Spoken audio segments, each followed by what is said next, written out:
खबर है में खुश आमदेद। मेरे साथ आरमीद भट्टी साहब, तर मलिक साहब और मैं हूं सईद काजी।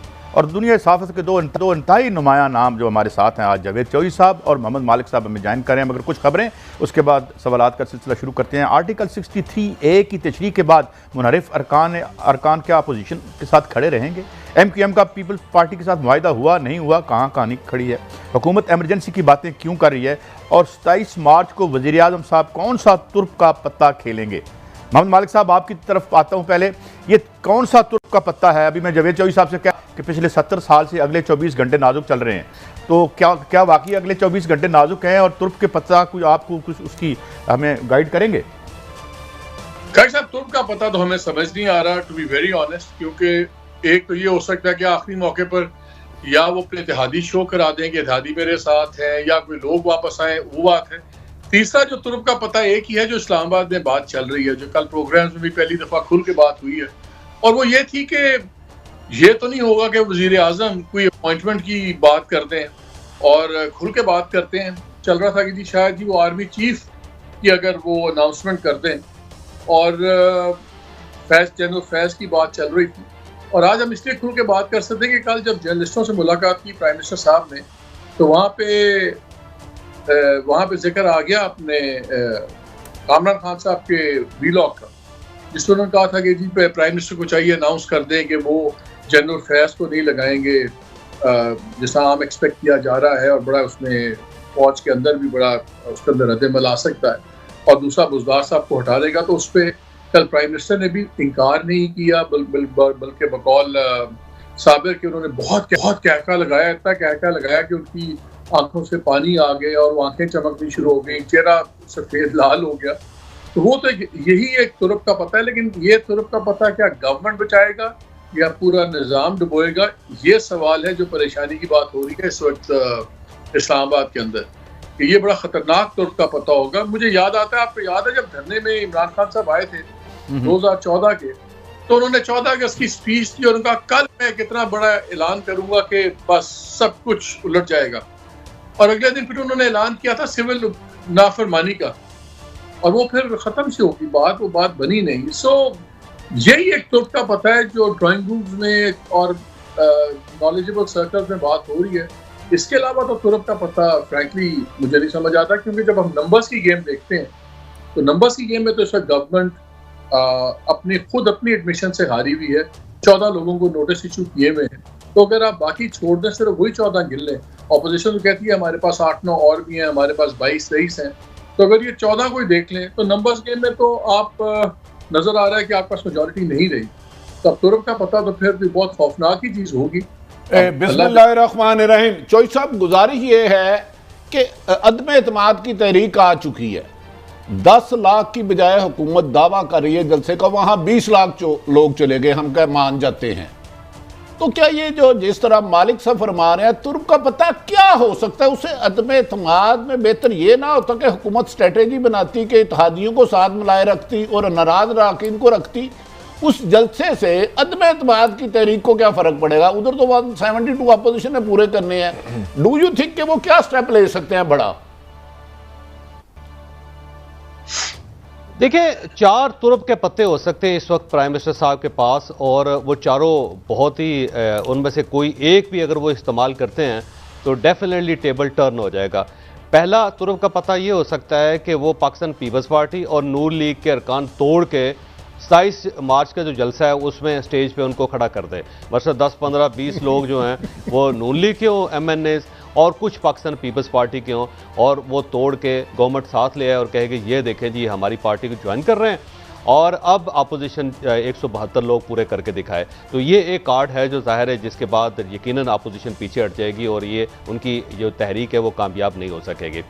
दूसरा तुर्क का पता वो है जो अभी मालिक साहब ने जिसका जिक्र किया है कि वो नए आर्मी चीफ का ऐलान कर दें, उनकी तकर्रुरी कर दें, या फिर जनरल बाजवा साहब की एक्सटेंशन का ऐलान कर दें। लेकिन ये काम जलसों में करने वाला नहीं होता, इसके लिए पूरा एक प्रोसीजर है, और बगैर प्रोसीजर के सिर्फ जलसों में ऐलान से ये एक ऐसा कार्ड है जो ज़ाया हो जाएगा, ये कार्ड इफेक्टिव नहीं रहेगा। और तीसरा जो सबसे बड़ा कार्ड हो सकता है वो ये है कि भुट्टो की तरह, जिस तरह जुल्फ़िकार अली भुट्टो साहब ने पिंडी में जलसा किया था और उसके बाद उन्होंने कागज़ फाड़ के अमेरिका को ललकार के और उसके बाद वो घर चले गए थे और हीरो बन गए थे, लीडर बन गए थे।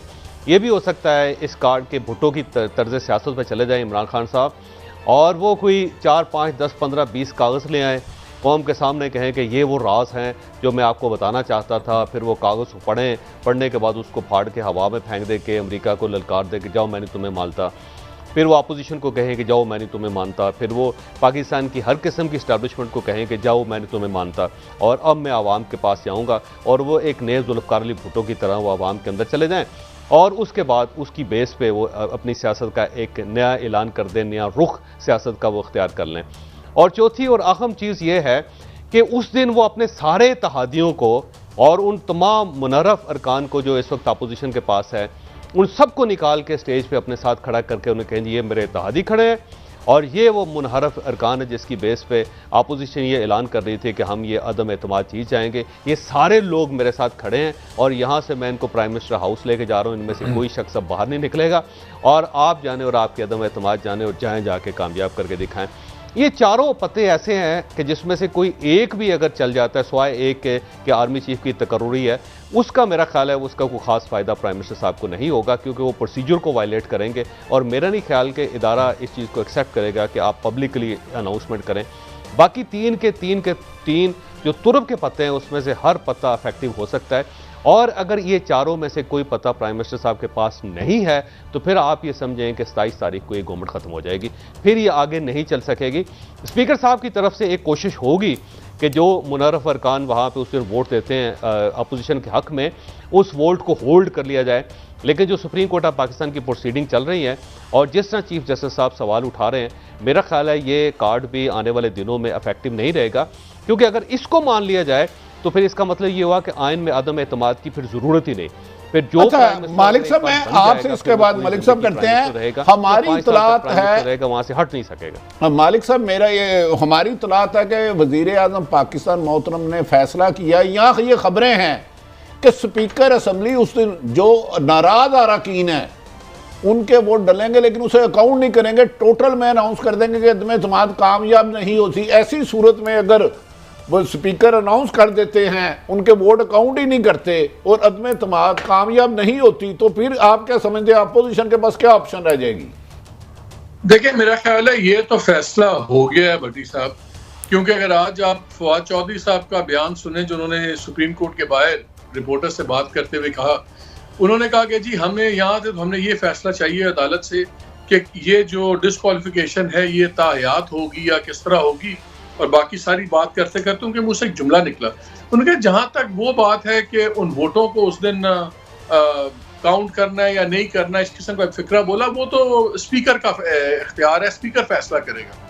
वो तो क्लियर हो गई है बात। आज अगर फवाद चौधरी का बयान देख लें कि वो ये समझते हैं कि ये स्पीकर का इख्तियार है, ये उनको भी पता है कि स्पीकर का इख्तियार नहीं है, मगर स्पीकर ने रूलिंग दे दी।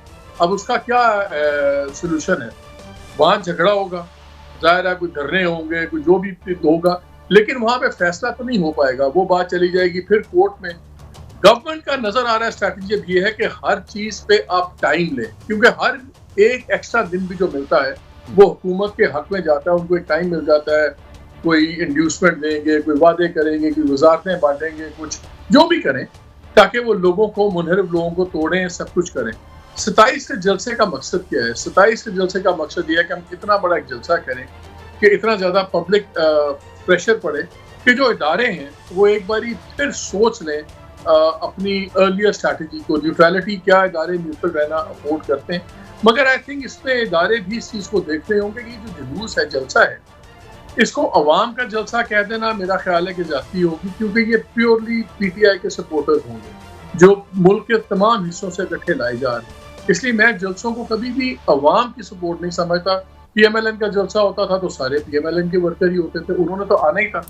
इसलिए ये जो जलसा है और जो अभी तक बयानात प्राइम मिनिस्टर साहब के आ रहे हैं, ये मुझे लगता है कि मेंटली पोस्ट वोट की स्ट्रैटेजी कर रहे हैं और वो पोजिशनिंग ये कर रहे हैं कि अगर अर्ली इलेक्शन फिर कॉम्प्रोमाइज होता भी है देखें, तुरब का पता तो ये है कि वो देखें कि आज मैंने इस तरह अनाउंस करें कि आज मैंने इतना बड़ा अवाम का जुलूस देखा है और अवाम आगे हैं, तो चलें, मैं अवाम की अदालत में जा रहा हूँ, मैं यहीं खड़े होकर ऐलान करता हूँ, आए फिर जनरल इलेक्शन कर लेते हैं, आ जाए मेरे साथ सितंबर अक्टूबर में इलेक्शन कर लें, दूध का दूध पानी का पानी हो जाए, something like that. Behind the scenes क्या चल रहा है व्हाट्सएप?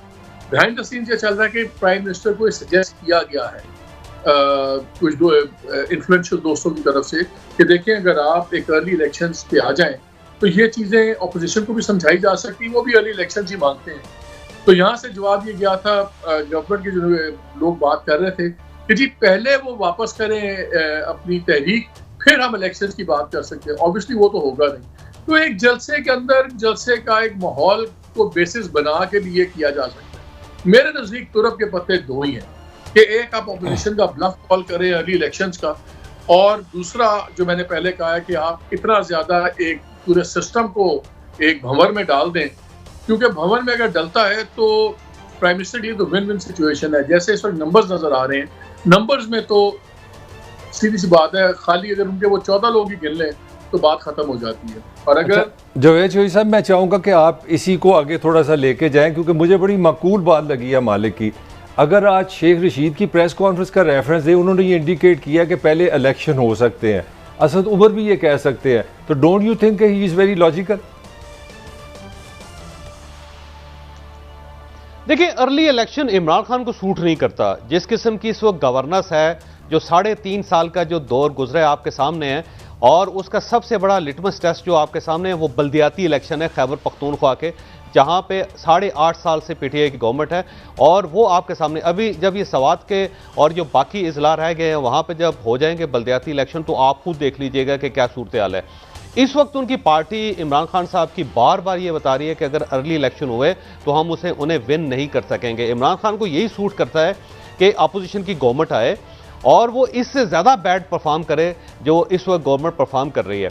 तो जब उनकी बैड गवर्नेंस होगी, बैड परफॉर्मेंस होगी, वो पेट्रोल की कीमतें, गैस की कीमतें और महंगाई को कंट्रोल नहीं कर सकेंगे, वो बाहर से पैसा नहीं ला सकेंगे, वो डॉलर को नीचे नहीं ला सकेंगे, तो फिर लोगों को महसूस होगा कि इमरान खान सच कहता था। उस वक्त अगर इमरान खान साहब इलेक्शन लड़ेंगे तो उनके फिर भी जीतने के कुछ न कुछ चांसेस हैं। लेकिन अभी अगर फौरी तौर पे ये गवर्नमेंट ख़त्म करके अगर वो इलेक्शन में जाते हैं तो इमरान खान साहब को इस चीज़ का, इस हकीकत का पता है कि मैं ये बुरी तरह हार जाऊंगा। लिहाजा इस वक्त इमरान खान साहब को ये ऑप्शन सूट नहीं करता। उनको एक बुरी हुकूमत सूट करती है जो 7, 8, 10 महीने तक रहे और उसके बाद इलेक्शन हो और वो भी कुछ चीज़ भी परफॉर्म ना कर सके। यानी सारी पार्टियां मिल के जो गवर्नमेंट बनाए, वो गवर्नमेंट भी अगर परफॉर्मेंस में इतनी पुअर हो जितनी ये गवर्नमेंट पुअर है या इससे ज़्यादा पुअर हो, तो वो फिर वो एक मुकदमा लेके अवाम के पास जा सकते हैं कि देख ले, मैं अकेला था और जिस तरह मैं मुल्क को चलाता था मैं फिर भी इनसे बेहतर चलाता था। ये सारे मिल के नहीं चला सके, तो फिर वो उनका नैरेटिव इमरान खान साहब का बिक सकता है। और इस चीज़ को वो अंडरस्टैंड करते हैं क्योंकि वो बहुत समझदार आदमी, ऐसे आदमी नहीं है कि जिनसे ऊपर ये तवक्को की जाए कि वो अपने पाँव पे एक और कुल्हाड़ी मार लेंगे। अच्छा मालिक साहब, इमरान खान साहब जो तकरीर करेंगे, जी मेरा ख्याल ये है कि उसमें 3-4 ऐसे नुक्ते हैं जिसका वो जिक्र करेंगे। अगर आप कहें तो मैं बात मुकम्मल कर लूं, नहीं तो कोई जी प्लीज प्लीज मुकम्मल करें, सब करें प्लीज, मुकम्मल करें। एक तो नुकता यह है कि इमरान खान साहब बार बार ये कहते थे कि मियां नवाज शरीफ और शहबाज शरीफ के लिए बाहर की कुछ फोर्सेज हैं जो मुझे सिफारिश करती थी। आपने उनका एक बयान सुना होगा और आपने एक तकरीर सुनी होगी जिसमें उन्होंने हवाला दिया था। मेरा ख्याल ये है कि जब वो तकरीर करेंगे तो ये कहेंगे कि नवाज शरीफ को बाहर की फोर्सेज यहाँ पे लाना चाहती हैं और मुझे फलां शख्स ने भी उनकी सिफारिश की थी, फलां मुल्क ने भी किया था, फलां मुल्क ने ये कहा कि आप ये ले लो, ये कर लो, हम आपको ये सपोर्ट करने के लिए तैयार हैं। तो वो एक नैरेटिव देंगे कि इन लोगों को जो इक़्तिदार में लाया जा रहा है वो बाहर की फोर्सेज वो ला रही हैं और वो इससे पहले ग्राउंड तैयार कर रहे हैं। देखिए, आप उनका हर वजीर ये कहता है कि जी ये इंटरनेशनल साजिश है, तो इमरान खान साहब उस दिन एक इंटरनेशनल साजिश का भांडा फोड़ेंगे जो जाहिर है फिर जब सबके सामने आएगा तो बड़े बड़े सवाल उठेंगे कि इस मुल्क ने क्यों कहा था, उस मुल्क ने क्यों कहा था, और क्या ये वाकई वो लोग इनको लाना चाहते हैं। और जब वो लोग इनको लाना चाहते हैं तो उनके अपने मकासद होंगे, ये वो कह सकते हैं। दूसरा, वो अमेरिका को ललकारेंगे डेफिनेटली। उसमें वो ये कहेंगे कि 3.5 साल से जो अमेरिका के साथ पाकिस्तान के ताल्लुकात थे और 3.5 साल तक उन्होंने यहाँ पर सफीर नहीं भेजा, और जिस तरह जो बाइडन ने उनके साथ सलूक किया और जिस तरह उन्हें रशिया से रोकने की कोशिश की गई, जिस तरह चाइना से रोकने की कोशिश की, जिस तरह सी पैक को लपेटने की कोशिश की गई, तो एक इंटरनेशनल हीरो बनने की कोशिश करेंगे अमेरिका के खिलाफ। ये दो चीज़ें, और फिर उसके बाद करप्शन की नई कहानी, कोई मियां नवाज शरीफ से रिलेटेड, आसफ अली जरदारी साहब से रिलेटेड, मौलाना फजलुर रहमान से रिलेटेड। तीसरा वो नुकता, एक नया स्कैंडल वो लेकर सामने आएंगे और ये कहेंगे कि हमारे इदारों ने इन स्कैंडल को बाहर नहीं आने दिया। अच्छा मालिक साहब, आप कुछ कहना चाह रहे थे, प्लीज। मैं ये कह रहा था कि देखिए, बहुत सी उसमें से बातें एक और जाविये से चौधरी साहब ने बात किया, मैं यही बात कर रहा हूँ कि अर्ली इलेक्शन की क्यों बात हो सकती है। उससे पहले इमरान खान साहब ने बड़ी अक्लमंदी से नैरेटिव बदल दिया है। वो अब इलेक्शन चाहते ही नहीं कि इन बातों पे हो, कि स्पेसिफिक्स पे ना हो कि गवर्नेंस कैसी थी, महंगाई का क्या हाल है, कितने % इकॉनमी ऊपर थी, रुपया जब आया था तो इतने के थे, आज रुपया 186 रुपए का हो गया है डॉलर, और ये तबाहियां फिर गई हैं। उन्होंने एक बयानिया बदल दी है। अब वो बयानिया लिया है हक और बातिल का, नेशनल आइडेंटिटी का। देखें, आज़ाद खारजा पॉलिसी, हम किसी के गुलाम नहीं है। मैं खुददारी की बात कर रहा हूँ। उन्होंने भुट्टो साहब की भी एग्जाम्पल दे दी, और भुट्टो साहब की तमाम चीज़ों को पहले क्रिटिसाइज करते थे, अब उन्होंने कहा उससे ज़्यादा खुददार आदमी कोई नहीं था। अब वो ला रहे हैं एक ऐसी नैरेटिव जो जज्बात के साथ होती है। मैं हमेशा कोट करता हूँ नोम चॉम्स्की को, हम बड़ा सारे कोट करते हैं, पढ़ते भी, अच्छा लिखने वाला आदमी है, इंटेलेक्चुअल है। उसने एक बड़ी खूबसूरत बात की। उसने कहा प्रोपेगेंडा या पॉलिटिक्स में पॉलिटिकल स्लोगन ऐसा होना चाहिए कि एक जो हर एक के दिल को लगे, उसके खिलाफ कोई ना हो, लेकिन उसको समझना है कि इसका मकसद क्या है। अब जब आप बातें करते हैं ना सिंपली खुददारी की, अब नेशनल आइडेंटिटी की और बैनुल-अक़वामी साजिश की, तो आप फिर एक और लेवल पे चले जाते हैं। जैसे एक दुनिया की साजिश है और ये शख्स है जो हमें लेके आगे जाएगा और कौम बनाएगा। और उन्होंने फिर एक बयान भी दिया, उन्होंने कहा मैं टमाटर आलू की कीमत करने नहीं आया, मैं एक कौम बनाने आया हूँ। अब वो उसको एक पूरे दूसरी लेवल पे ले गए हैं डिबेट को, जिसके बाद ये बातें करना कि ये 4 पुल बनाए थे, 18 पुल बनाए थे, लगता है बड़ी घटिया सी पुअर पीपल्स स्मॉल पांड्या दी गन्ना ने। वो अब इसको ले गए हैं जमाल अब्दुल नासिर लेवल पे। फिर उन्होंने OIC का भी जो किया, ठीक है, भुट्टो साहब की तो समिट थी, लेकिन फिर भी एक OIC हो गई, मुस्लिम उम्मा, ये सारा वो सारा मेरा ख्याल है देख ही ये चाह रहे हैं कि अगर अर्ली इलेक्शन होगी या कोई चीज होगी तो इस पैमाने पे नापा जाए। अगर ये पैमाना बन गया पॉपुलर नैरेटिव में, तो इस पैमाने में इनके करीब कोई नहीं फटकता। ना मियाँ साहब फटकते हैं, ना जरदारी साहब फटकते हैं, कोई भी नहीं फटकता। और अगर ये नैरेटिव बन गया कौमियत और जनाब खुददारी, ये तो सारे नंबर देते हैं ना इमरान खान को कि यार दिलेर आदमी है, ठुक के बात करता है, दुनिया से बात करता है, किसी से नीचे दबता नहीं है। ये उनके पॉजिटिव्स हैं। तो अगर वो ये बयानिया ले गए और ये बयानिया TOR बन जाता है उनके ख्याल में इलेक्शंस के लिए, तो फिर अर्ली इलेक्शन वो बिल्कुल कर सकते हैं। और उनके पास अभी कोरोना पे ब्लेम करने की चीज़ें हैं। सो ये बड़ा इंटरेस्टिंग टाइम है इस वक्त, और ये बहुत बड़ा एक वो पॉलिटिकल गैम्बल कर सकते हैं, और पॉलिटिकल गैम्बल वो हमेशा करते हैं, इसलिए उनसे आप कुछ भी एक्सपेक्ट कर सकते हैं। अच्छा मालिक साहब और जो सब दोनों से सवाल आप ठीक फरमा रहे हैं, वो बहादुर थे, उन्होंने एब्सोल्युटली नॉट किया। क्या ये कौम इतनी बेवकूफ़ है, उन्हें ये नहीं पता 3.5 साल पहले गंदम का क्या रेट था, बिजली का क्या रेट था, पेट्रोल कितने का था, डीजल कितने का था। इस मुल्क की 90% पॉपुलेशन जिन्हें गर्दी कर्जे या GDP का पता ही नहीं, वो सिर्फ सुबह कमाते हैं और रात को खाते हैं।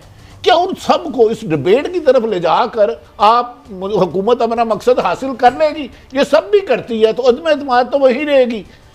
क्या रिजाइन देंगे prime minister? Do you think? आप दोनों से मान से ये सवाल है जी। चौधरी साहब पहले आप बता दें जी। मालिक साहब बताइएगा। कि मालिक साहब वो आपको ऑफर कर रहे हैं। देखिए, मैंने तो आपको कहा था कि ये बात ये करती है किसका बयानिया कौन बनाने में कामयाब हो जाता है। देखिए बड़ी साहब, हमारी कौम इतनी ज्यादा पोलराइज्ड है कि जिसने PMLN का वोटर है उसने ये नहीं कभी पूछा कि यार मियाँ साहब नहीं जवाब दे सके A1 फील्ड डिपार्टमेंट का, ये सच है। उसने ये नहीं पूछा कि ठीक है जी मकसूद के अकाउंट में ये बिलियंस आए तो किस तरह है। उसने जरदारी साहब के भी जो उनके लोग थे साथ कराची के, और उनके भी किसी की करप्शन पे या सवालात कभी किसी ने उठाए, वो तो उन्होंने अपने वोट डालने हैं चाहे जो मर्जी हो जाए। जियाले ने पीपल्स पार्टी को डालना है। इमरान की स्ट्रेंथ ये थी कि इमरान एक बहुत बड़ा नया वोटर लेके आए थे मार्केट के अंदर, और अब गवर्नमेंट को ये खतरा है कि यार वो जो मिडिल क्लास का वोटर है वो वापस घरों में तो नहीं बैठ जाएगा इन्हीं बातों से मायूस होकर, महंगाई इतनी है, ये चीजें हैं। मेरा ख्याल है इमरान की कोशिश ये है कि जो वोटर वो नया निकाल के लाए थे अपने साथ, वो वोटर रहे उनके साथ, और अगर वो वोटर उनके साथ अर्बन वोटर रहता है तो फिर उनके हाथ में काफी एक फाइटिंग चांस है। देखें इस वक्त उनके पास ऑप्शन क्या है, अगर वो प्योर वोटिंग गेम पे चले जाते हैं और ये खाली वोटिंग स्कूल से होने देते हैं जिस वक्त वोट ऑफ नो कॉन्फ्रेंस की है, वो तो चले जाते हैं। और इस मुल्क में जब एक बड़ी गवर्नमेंट चली गई और इस्टेब्लिशमेंट अगर न्यूट्रल रही तो फिर वापस आना तो बड़ा मुश्किल है। उन्होंने अपनी कोई ना कोई नैरेटिव तो बनाना है। इस वक्त उनको तो ये नैरेटिव सूट ही नहीं करता महंगाई का, वो इसलिए वो नया नैरेटिव बना रहे हैं। अब देखना ये कि जब ऑपोजिशन आएगी तो ऑपोजिशन कौन सा नैरेटिव, लोगों में कौन अपना नैरेटिव भेज सकता है।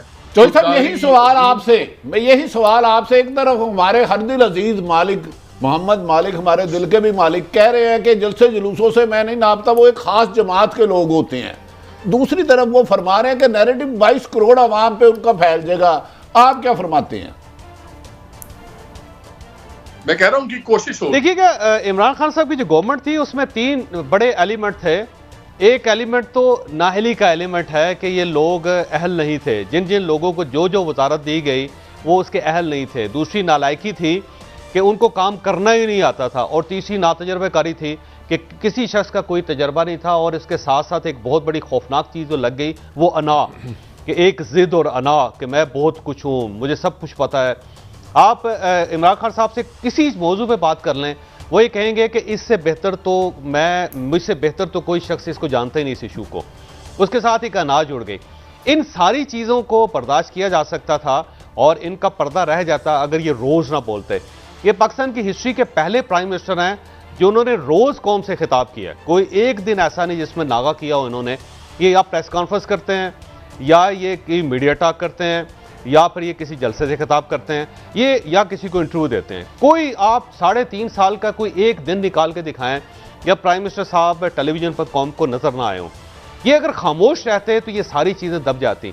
ये जो इनके बयानात हैं उसकी वजह से अब इनके लिए बड़े प्रॉब्लम्स हैं।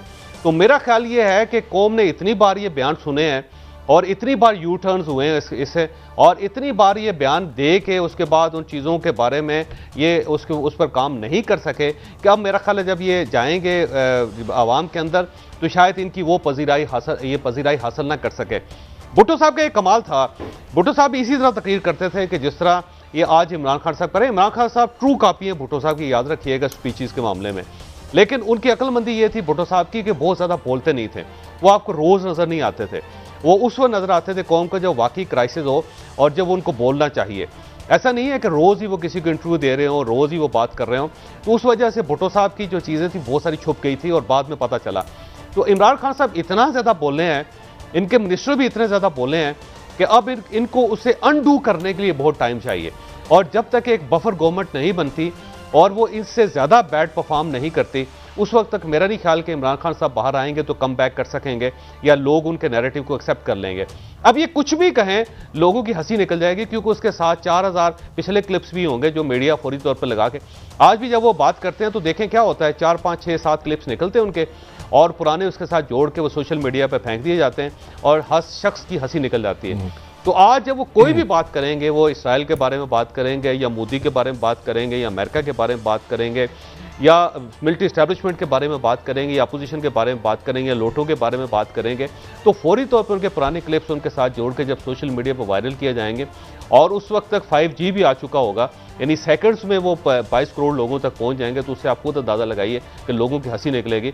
तो मेरा नहीं ख्याल, मैं मालिक साहब का बड़ा मुद्दा हूँ और मेरे बड़े पुराने दोस्त हैं और हमेशा मेरे दिल में रिगार्ड है, लेकिन यहाँ पे थोड़ा सा मैं इनसे इख्तलाफ करूँगा कि मेरा नहीं ख्याल कि इमरान खान साहब अब अवाम में जाएँ और वो अमेरिका का झंडा उठाएं या वो मोदी के बारे में बात करें या वो यहूदियों की साजिश के बारे में बात करें या वो कोई और ऐसा मजहबी कार्ड लें और उसको पजीराई मिल जाए, क्योंकि उनका माजी किस किस्म का है कि वो क्लिप्स उनके साथ जुड़ेंगे और वो जो नारा या वो जो दावा होगा वो एक हंसी मजाक की शक्ल में कन्वर्ट हो जाएगा। अच्छा मालिक, आप कमेंट करना चाह रहे हैं? मेरा भी एक अपना सवाल ले लें। मालिक, आपसे मैं बात करना चाह रहा हूँ, आवाज़ आ रही है आपको?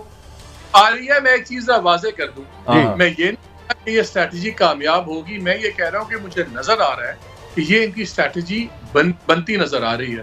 कामयाबी मेरे ख्याल में भी कामयाब नहीं होंगे, लेकिन मेरा ख्याल है कि ये अच्छा मालिक, मैं एक कमेंट वो जो कह रहे हैं आप, मुझे भी कुछ नज़र आ रहा है कि इमरान खान साहब जो इस वक्त अग्रेशन दिखा रहे हैं कि अदालतों में चले जाएं, मैं जलसा करूंगा, फ्लोर क्रॉसिंग नहीं करने दूंगा, ये सारा जो कुछ कर रहे हैं उनका बुनियादी मकसद है कि एस्टेब्लिशमेंट न्यूट्रल ना रहे, वो इतना क्राइसिस क्रिएट कर दे, इतना स्ट्रेस क्रिएट कर दे कि वो न्यूट्रल ना रहे। How am I right?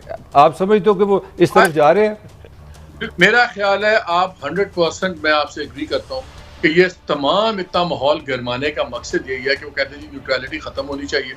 और अब जौन सा है, देखिए हुआ क्या है मलिक साहब, 3.5 साल इनको आदत नहीं थी अपने इत्तेहादियों को संभालने की, वो कोई और संभालता था। इत्तेहादियों को फैसले लेने की आदत नहीं थी, उनके लिए फैसले लिए जाते थे। अचानक माहौल ऐसा बन गया है कि इनको कह दिया आप इत्तेहादी संभालें, इत्तेहादियों को कह दिया कि आप फैसले कर लें। मैं किसी एक बहुत बड़े लीडर के इत्तेहादी का नाम नहीं लूंगा, आप सारे अक्लमंद समझ जाएंगे, मैं उनसे बैठा हुआ तो मैंने कहा जी फैसले कर लो, पंजाबी मैंने कहा फैसले कर ले, इतना क्या मसला है आपको? तो उन्होंने हंस के कहा यार 3.5 साल बड़े अच्छे गुजरते थे मालिक साहब, 10 दिन तो सर की करना था, कर दी साहब, होते मुसीबत ही पै गई।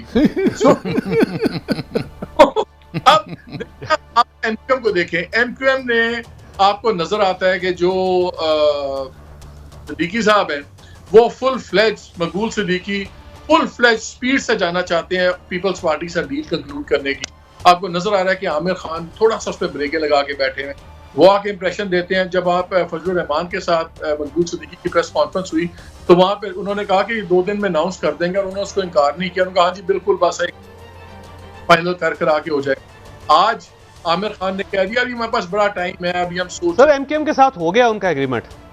नहीं, मैं वही कह रहा हूं ना, एमकेएम के साथ एग्रीमेंट हो गया है। 13 एमएनए की सीटें कराची से एमकेएम के पास और गवर्नरशिप। एग्जैक्टली, मैं आपसे ये बात कर रहा हूँ कि वहां पे भी जो आखिरी मौके पे चीजें आगे पीछे हो रही हैं सब कुछ, हम तो वही बात कर रहे हैं कि इमरान खान साहब के पास क्या ऑप्शन।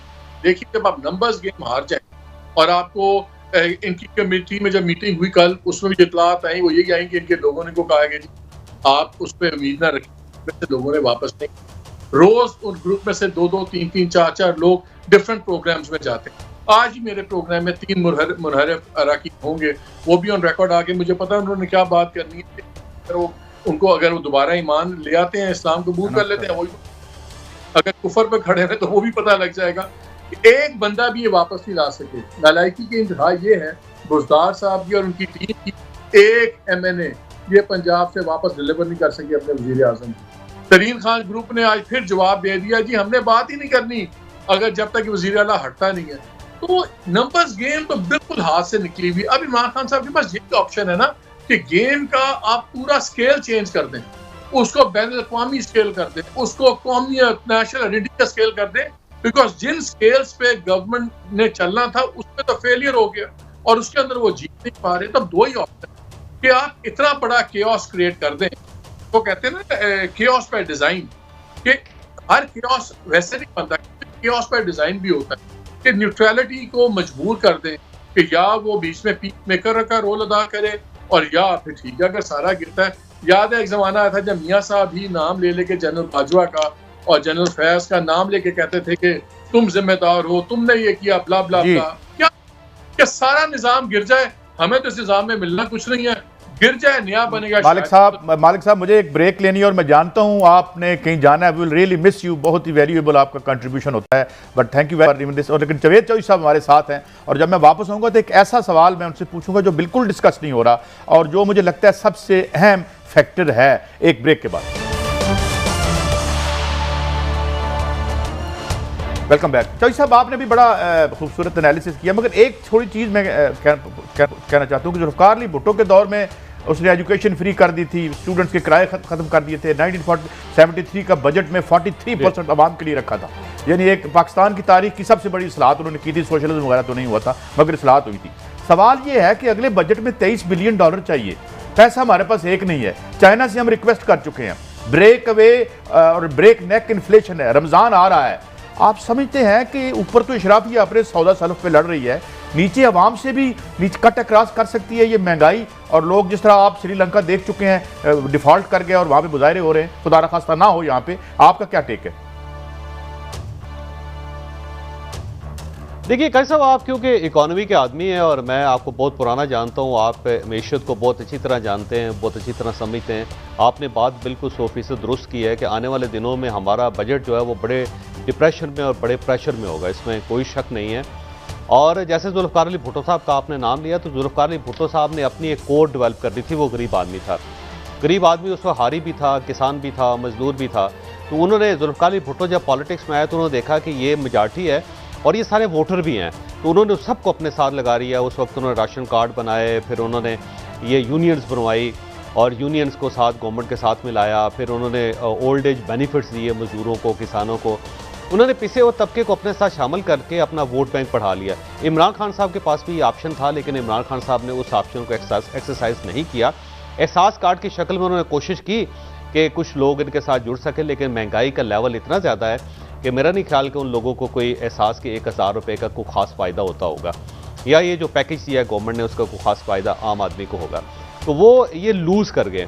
अलबत्ता इनके साथ कुछ लोग शामिल हुए हैं जो ज़ाहिर सारी पार्टियों के साथ होते हैं, वो होते हैं मल्टी बिलियनर बिजनेसमैन, ऐसे बड़े बिजनेसमैन के जो हर गवर्नमेंट के साथ मिलके अरबों को खरबों रुपए में कन्वर्ट कर देते हैं। तो इस वक्त इस गवर्नमेंट में अगर किसी शख्स को फ़ायदा हुआ है तो वो हुआ जो लार्ज स्केल मैन्युफैक्चरर थे, जिनको बार बार गवर्नमेंट भी कहती है कि देखें, उनसे पूछें कि पाकिस्तान की इकॉनमी में कितना फ़र्क पड़ा।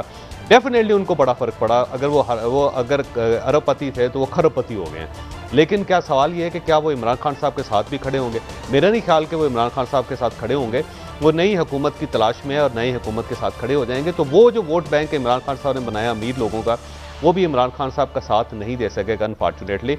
आने वाले दिन बड़े मुश्किल हैं जी, इसमें कोई शक नहीं। कर्जे बढ़ गए हुए हैं और कर्जों की किस्तें भी हमने देनी है, और बिजली के नर्क जो है अच्छा जोई साहब थोड़ी सी इंटरप्शन जारी रहती है तो पेट्रोल जो है नाकाबिले बर्दाश्त हो जाएगा पाकिस्तान के लिए। जोई साहब, मैं आप नहीं समझते इस हालात में इमरान के लिए ये तो लॉटरी है, एग्जिट बेहतरीन बन रहा है। अदम इत्मीद, ये जो क्राइसिस है, इससे तो जान छूट जाएगी। अगर इमरान एग्जिस्ट करते हो तो अगला इलेक्शन, अगला बजट उनके लिए तो अजाब बन जाएगा। देखिए, अगर इमरान खान समझदार हो तो बहुत अच्छी बात है। वो बड़े आराम से इसको फेस करते हैं, इज्जत के साथ उन्हें कहते हैं जी ठीक है, आपके लोग बढ़ गए हैं, मैं इज्जत के साथ जा रहा हूँ, मोस्ट वेलकम, आप आएँ और आप अपना काम चलाएं और मैं आपको सपोर्ट करूँगा। ये एक बेहतरीन स्ट्रेटजी थी, लेकिन इमरान खान साहब ने ये वक्त ज़ाया कर दिया और उसके बजाय वो कन्फ्रंट करने पे आ गए। और जब लड़ाई पे आए तो ज़ाहिर है उसके बाद जब लड़ेंगे तो फिर आपको लोग ये नहीं समझेंगे कि आप ऑनरेबल तरीके से गए, बल्कि लोग ये समझेंगे कि आप शिकस्त खा के गए हैं, आप नाकाम होकर गए हैं। तो इमरान खान साहब जो है ना, जब उन्होंने कहा ना कि आखिरी गेंद तक लड़ूंगा, तो उसका नुकसान इमरान खान साहब को होगा। ये अगर आज से 10, 15, 20 दिन पहले ये फैसला कर लेते कि बहुत अच्छी बात है जी, हम 28 तारीख को सेशन बुलवाएंगे, 25 तारीख को सेशन बुलाएंगे, आप अपने लोग ले आएँ और अगर आपकी तादाद ज़्यादा है तो मैं क्विट कर जाऊँगा गवर्नमेंट से और मोस्ट वेलकम आप आएँ, उससे इमरान खान हीरो बन जाते। लेकिन मेरा ख्याल है उन्होंने एक गलत स्ट्रैटेजी पे चले गए हैं कि मैं लड़ूंगा, मैं सबको नंगा करूंगा, मैं सबको बताऊंगा कि उन्होंने क्या किया है, मेरे साथ क्या हुआ है और इंटरनेशनल एस्टैब्लिशमेंट क्या करना चाहती है। वो एक गलत कार्ड खेल गए जिसका इमरान खान साहब को डेफिनेटली आने वाले दिनों में अच्छा तो सब गुजारिश है, एक तो इमरान खान साहब अदम नाकाम कर देते हैं, अगले इलेक्शन में भी ये ठीक ठाक सीट्स ले लेते। अच्छा चौधरी साहब, एक तो इमरान खान साहब अदम नाकाम कर देते हैं तो वो अपना इरादा बता चुके हैं कि वो नशिस्त पे उनके निशाने पर कौन कौन है और वो यकीनन फिर 1.5 साल में कोई खतरा नहीं। लेकिन अगर 1% अदम एतमाद कामयाब हो जाती है तो जो इत्तेहादी इस वक्त अपोजिशन आप समझते हैं वो मिल के 1.5 साल हुकूमत करने को प्रेफर करेंगे कि जल्द इलेक्शन की तरफ जाएंगे? अपोजिशन अगर आ जाती है, अगर नहीं कर सकें तो फिर आप क्या तसादुर देख रहे हैं? इत्तेहादियों की गवर्नमेंट बनती है तो वो भी अच्छी गवर्नमेंट नहीं होगी, और मेरा ख्याल ये है कि वो गवर्नमेंट मैक्सिमम नवंबर तक चलेगी। नए आर्मी चीफ की अपॉइंटमेंट करने के बाद वो गवर्नमेंट खत्म हो जाएगी और उससे पहले कुछ इजलाहात करना चाहते हैं। मसलन वो नैब को ख़त्म कर देंगे, नैब के लिए एक नया कानून बनाया जाएगा और इस कानून में पीटीआई खुद शामिल होगी, उसमें साथ बैठेगी। आप गवर्नमेंट के साथ ये ध्यान में रखिएगा, क्योंकि इनका एक फॉरवर्ड ब्लॉक बनेगा और वो फॉरवर्ड ब्लॉक अपोजिशन के साथ मिल के बहुत सारी रिफॉर्म्स करेगा। उसमें नैब का रिफॉर्म होगा, नए जजेस की अपॉइंटमेंट की रिफॉर्म्स होंगी, उसमें इलेक्टोरल रिफॉर्म्स होंगे, उसमें मेशत का एजेंडा तय किया जाएगा और उसमें एक और बहुत बड़ी चीज़ ये तय की जाएगी कि जो आर्म्ड फोर्सेस हैं, उनके जो चीफ्स हैं, उनकी तकर्रुरी कैसे होनी चाहिए। उसके लिए मेरा ख्याल ये है कि अपोजिशन का फार्मूला ये है कि जो सीनियर मोस्ट है उसको automatic chief justice of Pakistan की तरह उसको अपॉइंट कर दिया जाए। यानी जो प्राइम मिनिस्टर का इस्तेहकाक है कि आपके पास 4 लोगों की समरी आती है, उसमें से किसी एक को आप सेलेक्ट करते हैं, तो वो प्राइम मिनिस्टर अपना इख्तियार जो है वो विड्रा कर लेगा और ये फैसला हो जाएगा कि जो शख्स भी सीनियर होगा, जो जनरल सीनियर होगा, वो ख्वा एयरफोर्स से ताल्लुक हो उसका, या नेवी के साथ ताल्लुक हो, या फिर वो अस्करी फ़ौज के साथ ताल्लुक हो, उसमें से जो भी है वो सीनियर है उसको चीफ बना दिया जाएगा। तो ये मेरा ख्याल है इस्लाहात अपोजिशन करना चाहती है, जो मैं ये समझता हूँ। तो ये सिर्फ रिफॉर्म्स तक ये चीज़ें रहेंगी, उसके बाद ये गवर्नमेंट ख़त्म हो जाएगी। इस गवर्नमेंट को लिंगर ऑन करना किसी को भी सूट नहीं करता, ना मौलाना फजलुर रहमान को सूट करता है, ना पाकिस्तान मुस्लिम लीग नून को सूट करता है, ना ही पीपल्स पार्टी को सूट करता है। सिर्फ एक शख्स को सूट करता है और उसका नाम चौधरी परवेज़ इलाही है, काफ लीग है। लेकिन मेरा ख्याल ये है कि इस मौजूदा सिनेरियो में चौधरी साहबान जो अपनी दूसरी ट्रेन भी मिस कर चुके हैं, तो मेरा नहीं ख्याल कि उनको कोई खास फायदा होगा इस अच्छा चौधरी साहब ये बताएं, मियां नवाज शरीफ साहब की वापसी के हवाले से, और ये भी अफवाहें गर्दिश कर रही हैं, खबरें तो रही नहीं, अफवाहें चलती हैं कि बजट अगला जो है जनाब तैयारी कर रहे हैं इसहाक डार साहब, हमें रोजाना धमकी मिलती है। तो ये फरमाइएगा कि क्या इस बारे में आपके पास क्या खबर है? देखिए, एक तो वज़ीर ख़जाना पाकिस्तान मुस्लिम लीग नून का होगा, ये आपकी बात बिल्कुल ठीक है, और इसहाक डार साहब उसमें डेफिनेटली वो मामलत करेंगे। लेकिन जो नई गवर्नमेंट होगी, मेरा ख्याल है मिफ्ता इस्माइल साहब को ये अपॉइंट करेंगे उसके लिए, और वो इलेक्टेड नहीं है, लेकिन इसके बावजूद इनको कोई प्रॉब्लम नहीं उनसे, वो आएंगे। और ज़रा आप 3 महीने तक तो 45 दिन तक तो किसी शख्स 6 महीने तक तो आप वज़ीर ख़जाना रख सकते हैं, और वो मिफ्ता इस्माइल साहब जो है ये बजट अनाउंस करेंगे। लेकिन इसहाक डार साहब कुछ चीज़ें बना रहे हैं कि जैसे डॉलर को नीचे लाना, उनके पास एक फार्मूला है, और जब ये गवर्नमेंट आएगी तो ये डॉलर को 10, 15, 20 रुपये नीचे ले आएगी। दूसरा, बिजली और पेट्रोल की कीमतों को कम करना, उसका भी इनके पास एक फार्मूला है, और ये दोनों चीज़ें कम होंगी। फिर महंगाई को कम करना, इसमें भी ये काम करेंगे, ये काम कर रहे हैं, और वो भी आपको कुछ ना कुछ चीज़ें नज़र आएंगी। तो और वो चीज़ें इसी तरह LNG, जब गैस बाहर से LNG आ जाएगी और आपको पुराने कॉन्ट्रैक्ट जो हैं वो अगर दोबारा रिवाइव हो जाते हैं, तो यहाँ पे बिजली की जो प्रोडक्शन है उसमें भी बहुत बड़ा फ़र्क पड़ेगा, उसकी कीमत में भी बहुत फ़र्क पड़ेगा। क्योंकि ये मौजूदा सिस्टम जो चल रहा है, ये अगर चलता रहा तो आने वाले 3-4 माह में पर यूनिट पाकिस्तान को 39 रुपये का पड़ेगी बिजली, जो पाकिस्तान का आवाम, मेरा नहीं ख्याल कि आम आदमी तो क्या कोई ख़ास आदमी भी अफोर्ड नहीं कर सकता पाकिस्तान जैसी इकॉनमी में कि वो इतने पैसे अदा कर सके बिजली के। तो आने वाले दिनों में ये एक फार्मूला, एक मुश्तरका जो एक इत्तेहादी गवर्नमेंट है वो बना रही है, और उसमें ये आवाम को रिलीफ ज़रूर देंगे। क्योंकि अगर ये आवाम को रिलीफ नहीं देते तो आवाम खुद ये सोचेंगे कि इससे तो इमरान खान साहब बेहतर थे, वो कम से कम इंटरटेनमेंट का मुजाहरा तो कर देते थे, रोज़ एक बयान देते थे, और शाम को हम जितने भी दुख होते थे हंस के उन दुखों को भूल जाते थे। तो ये तो वो भी नहीं कर रहे हैं। तो मेरा ख्याल ये है कि अपोजिशन जो है उसकी गवर्नमेंट लंबी नहीं चलेगी, इत्तेहादी गवर्नमेंट लंबी नहीं चलेगी, कुछ रिफॉर्म्स करेंगे। और रिफॉर्म चौधरी साहब, मेरा आखिरी क्वेश्चन आपसे, आपने जाना है, आपकी रिकॉर्डिंग भी है, ये फरमाइए कि मरियम, फरवरी और मार्च के अंदर इलेक्शन हो जाए, मरियम साहिबा और नवाज शरीफ साहब का क्या मुस्तकबिल देख रहे हैं politically, considering there attacks, previous attacks on the establishment? मेरे ख्याल देखिए, मियां नवाज शरीफ साहब की वापसी तो है, लेकिन वो पॉलिटिक्स में एक्टिव रोल अदा नहीं करेंगे। सरदस वो चाहेंगे कि अगले जब इलेक्शन हो तो उस वक्त वो फैसला करें कि उन्होंने किस पोजीशन पे आना है, क्या उन्होंने दोबारा प्राइम मिनिस्टर बनना है या वो प्रेसिडेंट की हैसियत से वो ऐवान सदर में जाएंगे। और मरियम साहिबा के बारे में अगर मियां शहबाज शरीफ साहब को कंटिन्यू रखती है पार्टी है, तो मेरा ख्याल है मरियम साहिबा को फिर एक्टिव नहीं रखेंगे अगले इलेक्शन के दरमियान। ये उनको MNA ज़रूर इलेक्ट करवाएंगे और फिर उनको एक वजारत भी दे देंगे, शायद वजारत खारजा दे दें, और उसके बाद उन चाहेंगे कि अगले जो 5 साल हैं वो सिर्फ अपना तजर्बा हासिल करें, और जब उससे अगले 2028 में इलेक्शन हो तो शायद उसके अंदर दोबारा उनको एक्टिव किया जाए। और ये बिलावल भुट्टो की भी यही कोशिश की जाएगी कि इन दोनों को कम से कम अगला जो टन्योर है उसमें इक़्तिदार में ना लाया जाए, ताकि ये सेटअप जो है ये चलता रहे, एक ऐसी कौमी हुकूमत बने जिसमें कोई इख्तलाफ ना हो। ये अभी तक मेरा ख्याल है अपोजिशन का यही माइंडसेट है, अगर ये कल तब्दील हो जाता तो कहीं सब कुछ कहा नहीं जा सकता। Thank you very much Chaudhary साहब for your very valuable contribution. बहुत सी चीज़ों पर रोशनी आपने और हमें वक्त दिया। नाज़रीन, एक ब्रेक है, चौधरी साहब ने भी अपने प्रोग्राम में जाना है, बहरहाल इसके बावजूद दोनों मेहमानों ने हमें एनलाइटन किया। ब्रेक के बाद हाजिर होते हैं, कुछ खबरें हैं एमरजेंसी के हवाले से भट्टी साहब से पूछेंगे। Break, quick break. Welcome back. Bhatti साहब, बहुत सी बातें हुई, मैं आपसे एक सवाल करना चाहता हूँ। आप एक गुफ्तगू के खुद ऐनी शायद हैं, जहाँ पे ये कहा गया था कि मिफ्ता इस्माइल साहब ने कहा था कि अगर हमें हुकूमत जो हम करके जा रहे हैं, अगर हमें हुकूमत मिलती भी है तो नहीं लेनी चाहिए। तो can they correct this situation? और आप समझते हैं कि अपोजिशन की इतनी तैयारी है जिस तरह चौधरी साहब ने फरमाया? ऐसा काई साहब गुजारिश ये है, एक तो अदम एतमाद नाकाम हो जाती है तो इमरान खान साहब बहुत अग्रेसिव होंगे, अपोजिशन को लग पता जाएगा। दूसरी, अपोजिशन के पल्ले ही कुछ नहीं है। एक अहम तरीन मुल्क की शख्सियत, उनके पास उस वक़्त के 2 मिनिस्टर गए, फिनांस मिनिस्टर जिसमें मुफ्ता इस्माइल साहब भी कहते हैं, उन्होंने कहा दुआ करो जो हमने 6 महीने इस मुल्क को तबाह किया है ना, हमारी हुकूमत ना आ जाए, हुकूमत कोई माइका लाल नहीं चला सकता। मेरी नज़र में अगर अपोजिशन कामयाब होती है, मैंने कहा अगर, क्योंकि ये तो फैसला उस दिन करना है, अपोजिशन से 5 दिन नहीं 1 महीना भी हुकूमत नहीं चलनी और आपस में दस्तों गिरेबां हो जाएंगे। क्योंकि जब हुकूमत बनेगी ना, सर किसी का, नाक किसी का, कान किसी का, बाजू किसी के, दिल किसी का, गुर्दा किसी का, किडनी किसकी, टांग किसी की। इनसे हुकूमत ना, इनसे पेट्रोल कम होगा, अमेरिका नहीं कम कर सका, यूके नहीं कर सका। वो तो बढ़ रहे हैं भट्टी साहब, वहाँ बढ़ रहे हैं डॉलर। इनके पास इसाक डार साहब के पास कोई ऐसी स्ट्रेटेजी होती तो अपनी हुकूमत में वो जादू दिखाते, आखिरी 6 महीने में किया। मेरे ख्याल में अगर अपोजिशन हुकूमत जाती है तो मौजूदा क्राइसिस से ज़्यादा आवाम क्राइसिस में आएगी।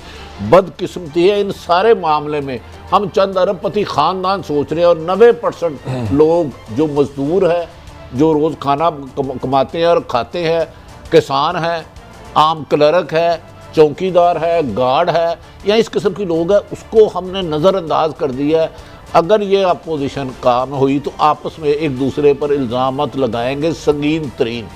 और रह गई बात नवाज शरीफ और मरियम साहब की, शायद आप नहीं समझे अभी तक, उन दोनों को अदालत ने नाअहल किया हुआ है। जब तक अदालत उन्हें अहल नहीं करती, कैसे वो कोई सरकारी ओहदा ले सकते हैं?